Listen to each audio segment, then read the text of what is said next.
श्री शिव महापुराण द्वितीय सती खंड 31वां अध्याय। आकाशवाणी।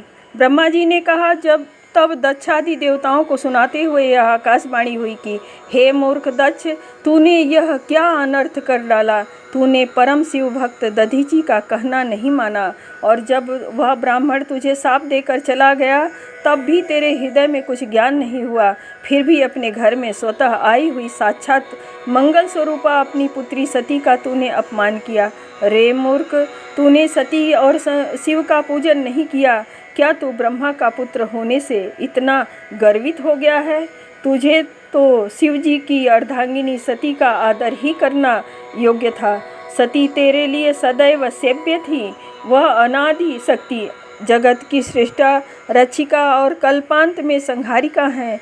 इसी प्रकार भगवान शिव जी सबके स्वामी और सब देवों के कल्याण करता है, जिनके दर्शन मात्र से सब यज्ञों का फल प्राप्त हो जाता है, क्योंकि शिव जी ही संपूर्ण जगत के धाता और मंगलों के भी मंगल हैं। परंतु तुझ दुष्ट ने उनका सत्कार नहीं किया, इस कारण तेरा यज्ञ नष्ट हो गया। क्योंकि जहाँ पूज्यों की पूजा नहीं होती वहाँ अमंगल ही होता है। क्या ये सती तेरी पूज्या नहीं थी, जिनके चरणों को शेष जी और ब्रह्मा जी भी पूजकर ब्रह्म तत्व को प्राप्त हुए हैं? जब तूने जगन्माता शिवप्रिया सती का सत्कार नहीं किया तो फिर तेरा कल्याण कैसे होगा? रे दक्ष, जो तू यह समझता था कि शिव जी की पूजा किए बिना ही मैं अपना कल्याण कर लूँगा, अब तेरा वह गर्व चूर्ण चूर्ण हो जाएगा। सर्वेश्वर शिव के विमुख होने पर कोई भी देवता तेरी सहायता करने योग्य नहीं है। तेरा मुख जल जाए, यज्ञ विध्वंस हो जाए और तेरे सहायक हैं वे जल जाएं। सब देवताओं को शपथ है कि जो इस अमंगल के लिए तेरी सहायता करे। हे देवताओं, अब तुम सब लोग शीघ्र ही इस मंडप से निकल जाओ, अन्यथा आज सब लोगों का सर्वथा ही विनाश हो जाएगा। ऐसा कहकर आकाशवाणी मौन हो गई। विष्णु आदि सभी देवता और मुनीश्वर उसी वाणी को सुनकर बड़े ही आश्चर्यचकित हुए। इति श्री शिव महापुराण द्वितीय सती खंड का 31वां अध्याय समाप्त। 32वां अध्याय। वीरभद्र और महाकाली की उत्पत्ति। नारद जी बोले, हे ब्रह्मा जी, उस आकाशवाणी को सुनकर दक्ष तथा अन्यों ने क्या किया वह सब मुझे सुनाइए। ब्रह्मा जी ने कहा, उस वाणी को सुनकर सभी देवता और मुनि आश्चर्य करने लगे और शिव जी की माया से किसी के मुंह से एक शब्द भी न निकला। इधर भृगु के मंत्रों से उत्पन्न भृगु गणों द्वारा भगाए गए शिव जी के गण शिव जी की शरण में गए और सती के शरीर त्याग आदि का सारा वृतांत कह सुनाया। यह सुन महाप्रभु शिव जी ने इसी वृतांत की वास्तविकता का संपूर्ण समाचार जानने के लिए नारद जी का स्मरण किया। हे नारद, तब तुम शीघ्र ही वहाँ जा पहुँचे। शिव जी ने तुम्हारी प्रशंसा करके सती जी का वृतांत पूछा। तुमने शीघ्र ही वह सब वृतांत कह सुनाया जो कि दक्ष के यज्ञ में हुआ था। उसे सुनकर पराक्रमी शिव जी के क्रोध का अंत न रहा। लोक संहारकारी शंकर ने अपनी एक जटा उखाड़कर उसे एक पर्वत पर दे मारा, जिससे उसके 2 खंड हो गए और महाप्रलय के समान एक भयंकर शब्द के साथ महाबलशाली वीरभद्र उत्पन्न हो गए। फिर जटा के दूसरे भाग से अत्यंत भयंकर और करोड़ों भूतों से घिरी हुई महाकाली उत्पन्न हुई। इस प्रकार दोनों ही अपने तेज से प्रज्वलित होने लगे।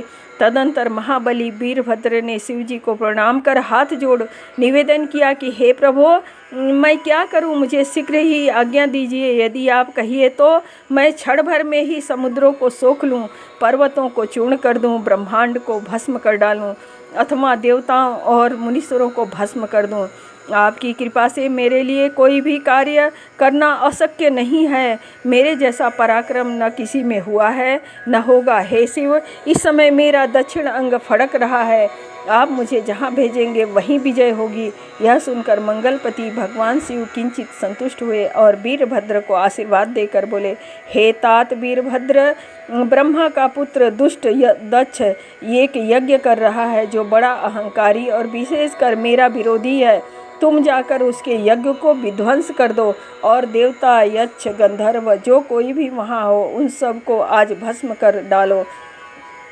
तथा ब्रह्मा विष्णु इंद्र यम कोई भी बचने ना पावे। तुम्हारे वहाँ पहुँचने पर विश्व देवा आदि तुम्हारी स्तुति करेंगे, परंतु तुम उन्हें भी भस्म करके शीघ्र ही मेरे पास चले आना।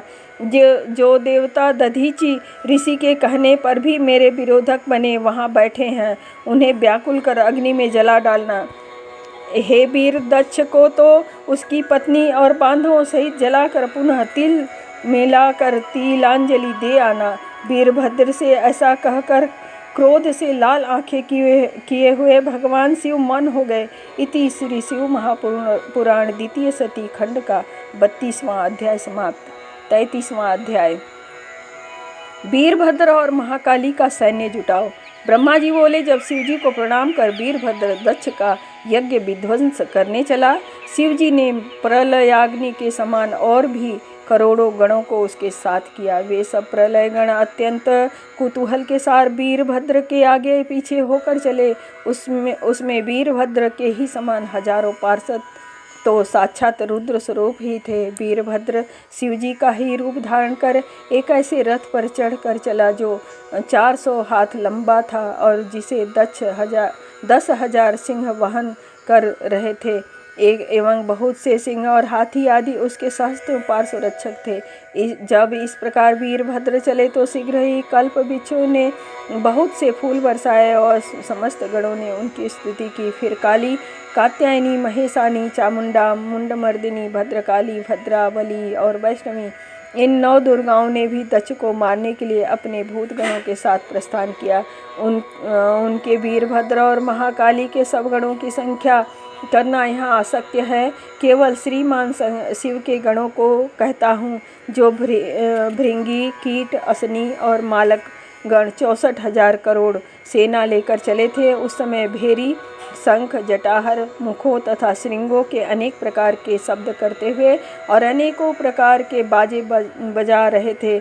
इस प्रकार वीरभद्र की यात्रा में अनेकों प्रकार के शुभ शकुन हुए। इति श्री शिव महापुराण द्वितीय सती खंड का 33वां अध्याय समाप्त। 34वां अध्याय।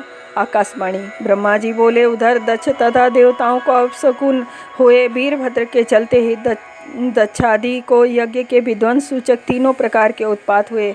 दक्ष की बाईं आंख, बाहु तथा जंघा फड़कने लगी।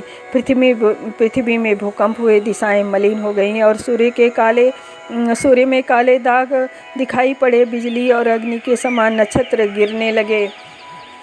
हजारों गिद्ध दक्ष के सिर पर मंडराने लगे, जिनकी छाया से मंडप ढक गया। गीदड़ भयानक शब्द करने लगे। श्वेत बिच्छुओं के साथ उल्काओं की वर्षा होने लगी। प्रचंड आंधी आई। दक्षादिक बार बार रुधिर बमन करने लगे। आकाश से रक्त वर्षा होने लगी। दिशाओं में अंधकार व्याप्त हो गया। दिग्दाह होने लगा और विष्णु आदि को भी अत्यंत भय उत्पन्न हुआ।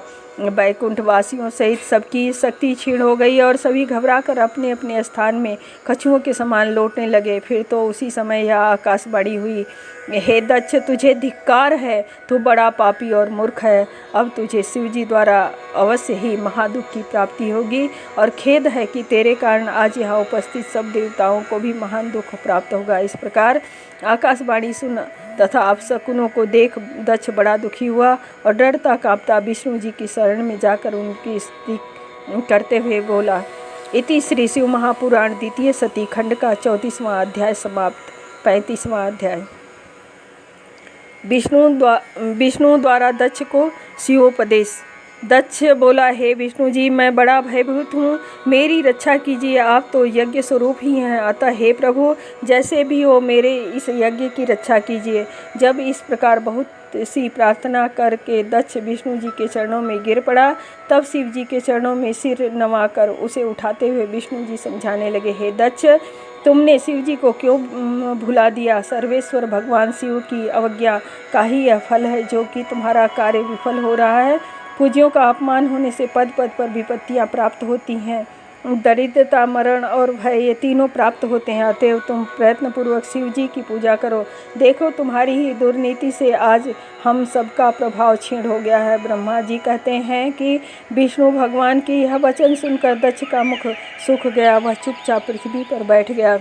इसी प्रकार अपनी महासेना लिए शिवजी द्वारा भेजे हुए वीरभद्र उस यज्ञ में आ पहुँचे। उनके पराक्रमी असंख्य सूरवीरों के यज्ञ स्थल को कौन कहे, दिशाओं सहित आकाश मंडल व्याप्त हो गया। सातों द्वीपों सहित पृथ्वी कांप उठी और समस्त समुद्र थर्रा उठे। उस सेना का उद्वेग देख दक्ष अपने मुख से रुधिर वमन करने लगा और अपनी स्त्री सहित विष्णु जी से बोला, हे विष्णु जी, मुझे आप ही का भरोसा है। मैंने आप ही के बल पर यह श्रेष्ठ कर्म आरंभ किया था, क्योंकि मैं जानता हूँ कि आप ही यज्ञों के प्रतिपालक और वेद धर्म के अधिष्ठान हैं। हे स्वामी, आप मुझे इस यज्ञ की रक्षा की मेरे इस यज्ञ की रक्षा कीजिए। ब्रह्मा जी कहते हैं, तब विष्णु जी दक्ष को फिर शिव तत्व समझाते हुए बोले, हे दक्ष, तुम्हारे यज्ञ की रक्षा अवश्य करूँगा, क्योंकि धर्म पालन करने के लिए मैं सत्य प्रतिज्ञ हूँ। परंतु अब तो तुम अपनी क्रूर बुद्धि त्याग दो। केवल धर्म ही सदा सर्वदा सफल नहीं होता, कर्म वही सफल होता है जिसमें फलदाता शिव का सन्निवेश होता है। ईश्वर को त्याग केवल ज्ञान का आश्रय लेने वाला करोड़ों कल्प तक नरक में ही पड़ा रहता है। यह वीरभद्र शिव के गणों का ऐसा सेनापति है जो कि शिव जी के शत्रु का सर्वथा ही नाश कर देता है। निसंदेह यह तुम्हारे सहित हम लोगों का भी नाश कर देगा। शिव जी की आज्ञा का उल्लंघन कर मैं जो तुम्हारे यज्ञ में आया हूँ, इससे मुझे भी घोर दुख उठाना पड़ेगा और आज इसे रोकने की मुझ में भी शक्ति नहीं है। सुदर्शन चक्र का भी मैं इस पर कुछ प्रभाव न पड़ेगा। मैंने इसे छोड़ा नहीं तो यह शिव जी के पास चला जाएगा। बड़े शोक की बात है कि बिना समय आए ही आज हमारा भी प्रलय होने जा रहा है और तुम्हारा तो नाश निश्चित ही है। यदि हम आदर सहित वीरभद्र का पूजन भी करें तो भी यह शिव के क्रोध से क्रोधित होकर हमारी रक्षा नहीं करेगा। हम यदि यहाँ से भाग जाएं तो भी यह वीरभद्र अपने आकर्षणों से हमें खींच लेगा, क्योंकि स्वर्ग पाताल पृथ्वी में कहीं भी वीरभद्र के शस्त्रों की गति रुक नहीं सकती तथा शिव जी के जितने भी गण हैं उन सबकी उतनी ही शक्ति है। विष्णु जी ऐसा कह ही रहे थे कि वीरभद्र यज्ञ मंडप में आ गए, जिनके साथ महासागर रूप सेना मंडरा रही थी। इति श्री शिव महापुराण द्वितीय सती खंड का 35वां अध्याय समाप्त। ओम नमः शिवाय।